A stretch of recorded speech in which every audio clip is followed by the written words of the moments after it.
USA president Donald Trump annab pärast NATO tippkohtumist Venemaale esimese tõsise löögi. Tippkohtumisel kohtudes Zelenskiga kiitis ta Ukraina relvajõudude edu rindel ja Ukraina lööke Venemaa sisemusse.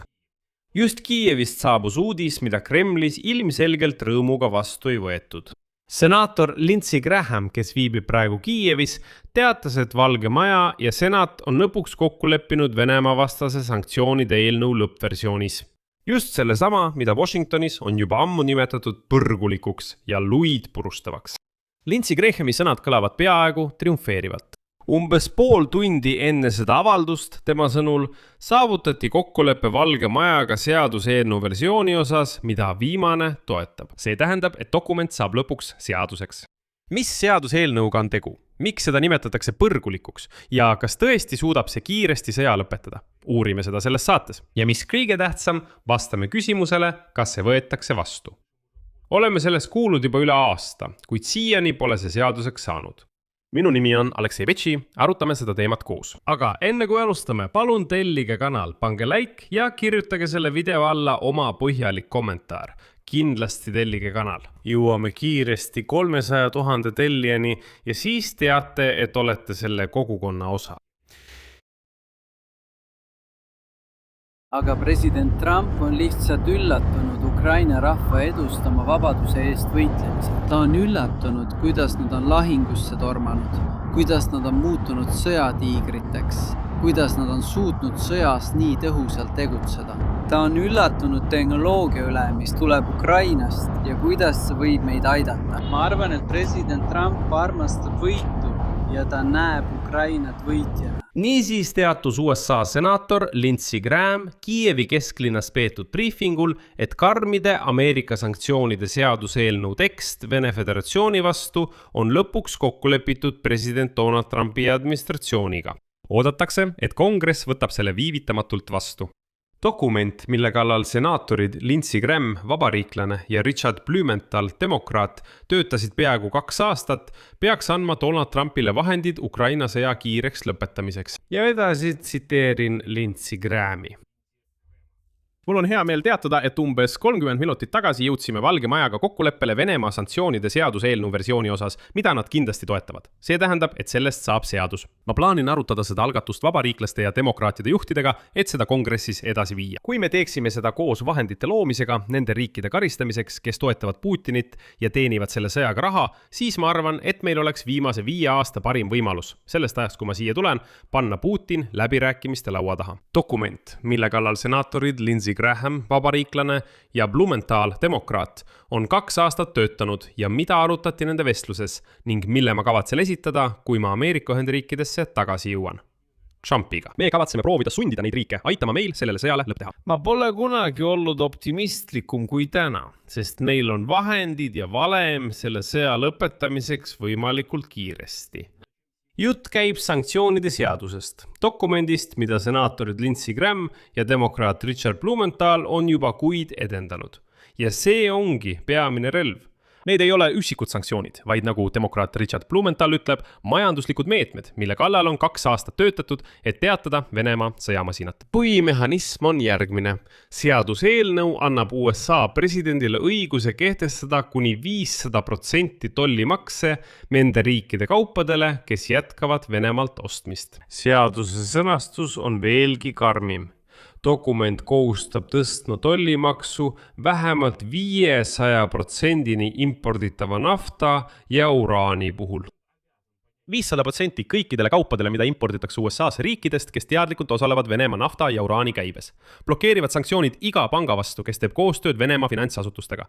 Lindsey Graham ise kirjeldab asja olemust väga kujundlikult. See eelnõu annab president Trumpile vahendid kiireks lõpetamiseks. Dokumendi autorid on Lindsey Graham, vabariiklane ja kõikidest riikidest, kes toetavad demokraate.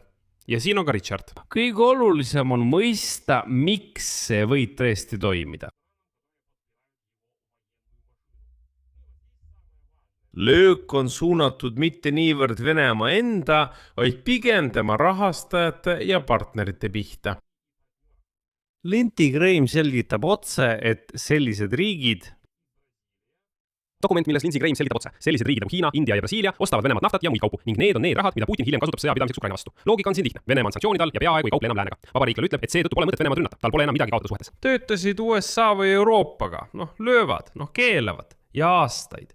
Aga tema eelarve püsid nafta müügil Aasiasse ja Ladina-Ameerikasse. Ja nüüd seaduseellu lööbki just sinna. See seab Pekingi ja New Delhi ette otsese valiku. Vahendid kiireks lõpetamiseks. И вот законопроект бьет именно туда. Või juurdepääs Ameerika turule. Aga kui te ostate Vene naftat, siis kehtivad keelutollid 500%. Majandustele, mis on seotud kaubandusega USA-ga, on valik, praktiliselt dokument, mille Graham sõnastab kui survevahendi. Lindsey majandustele, mis on seotud kaubandusega USA-ga, on valik praktiliselt ilmne. Vabariiklane Blumenthal töötasid selle nimel, et anda Donald Trumpile võimalus avaldada tohutut survet Hiina, India ja Brasiilia suhtes, et sundida neid lõpetama odava Vene nafta ostmise. Dokument, Lindsey, vabariiklane, demokraat Blumenthal töötasid selle nimel, et anda Trumpile võimalus. Aga kuidas täpselt need sanktsioonid peaksid Putini rahuni viima? Mehhanismid ja tööriistad on seaduses endas. Ukraina jaoks? See ei ole lihtsalt niisama. Ei, see on päästik. Need jõustuvad, kui Venemaa keeldub läbirääkimistest rahu nimel, rikub juba olemasolevat kokkulepet või alustab uut sissetungi, ütlevad senaatorid, sealhungas Graham. See tähendab, et see dokument toimib nagu ultimaatum automaatse täitmisega. See tähendab, et istu läbirääkimiste laua taha või jääd ilma naftatuludest, kui su ostjad lihtsalt jooksevad laiali 500% tollimaksu ähvarduse. Aga see ei ole otsene löök. See on löök liitlastele. Ja taas, see on katse anda Donald Trumpile vahendid. Это не Dokument, mille kallal senaatorid Lindsey Graham, vabariiklane ja Blumenthal, demokraat, töötasid, et anda see Trumpile.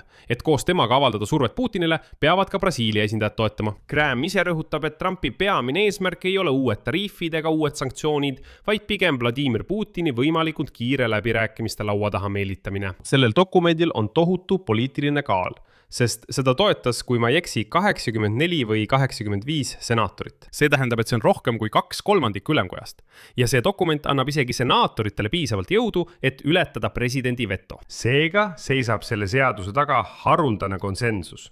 Ja mis oluline, ajastus pole siin samuti juhuslik. Lindsey Grahami avaldus demokraatliku taustaga, mis Kremlile muutub järjest halvemaks. Blumenthal veelgi halvemaks. Ukraina on töötanud aastaid. Donald on teinud järeleandmisi rahu nimel, aga Vladimir Putin ainult räägib ja jätkab elanike tapmist. See on tema tsitaat.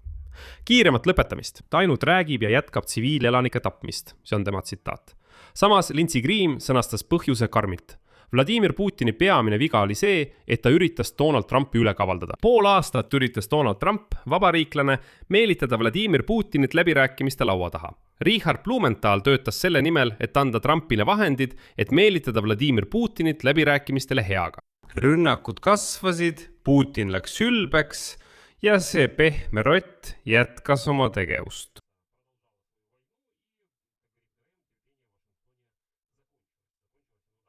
Dokument, millele senaatorid Lindsey ja Graham alla kirjutasid, näitas, et Washingtoni kannatus sai otsa. See sai otsa isegi Donald Trumpil. Täna Matthew Whitaker, see on USA ametlik esindaja ÜRO juures, ütles otse välja, et kuulge, vabariiklane ja eriti Donald Trump on endale selgeks teinud. Demokraat Blumenthal, jah, tõesti. Relvajõud töötasid selle nimel, et sõja käiku muuta. Donaldul on see nende kätes. Löögid Venemaa pihta. Trumpile juba näidatakse tulemust. Vaidlemiseks pole lihtsalt enam mõtet, seetõttu otsustas Trump asuda Ukraina poolele.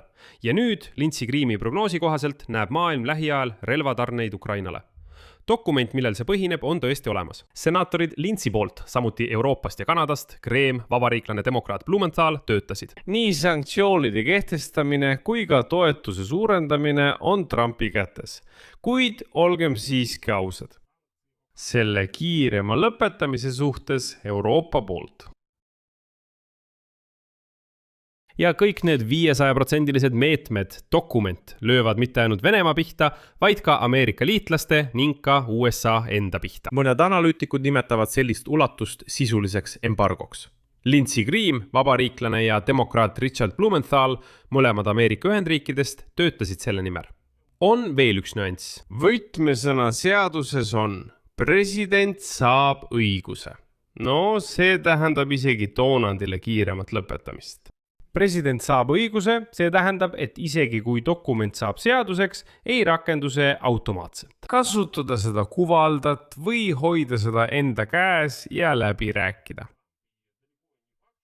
Nii et põrgulikud sanktsioonid on, teate, kui tuua analoogia, pigem laetud püss, mis ripub seinal, aga kindlasti mitte juba kõlanud lask. See tähendab, et see on ettevalmistus. Võtame kokku. Washington võtab esimest korda üle pika aja relvaarsenalist. Välja relva, mis ei löö mitte läänest ära lõigatud Venemaad ennast, vaid selle viimaseid ülalpidajaid. Hiinale, Indiale, senaator Lintsi sõnun ka Brasiiliale.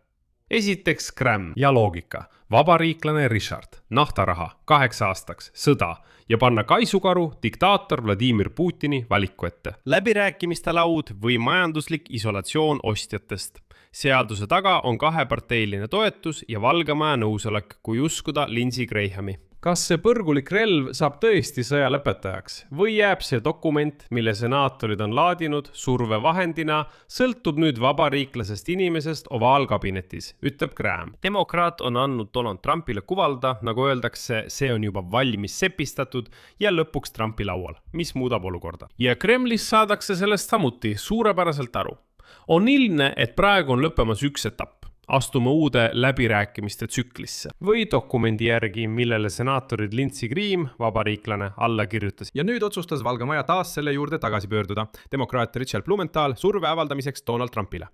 Ja nüüd otsustas Valgemaja taas selle vahendi juurde tagasi pöörduda. See on Kiievile muidugi väga hea ja positiivne signaal. Siia panen 3 punkti, teie arvamus, teie järeldused, kirjutage kommentaaridesse selle video alla. Kiievile muidugi väga hea ja positiivne signaal. Siia panen 3 punkti, teie arvamus, teie järeldused, kirjutage kommentaaridesse selle video alla. Tellige kanal ja vajutage kellukesele. Dokument, millele senaatorid Lindsey Graham, vabariiklane, alla kirjutasid ja ärge unustage laiki panna. Всем пока.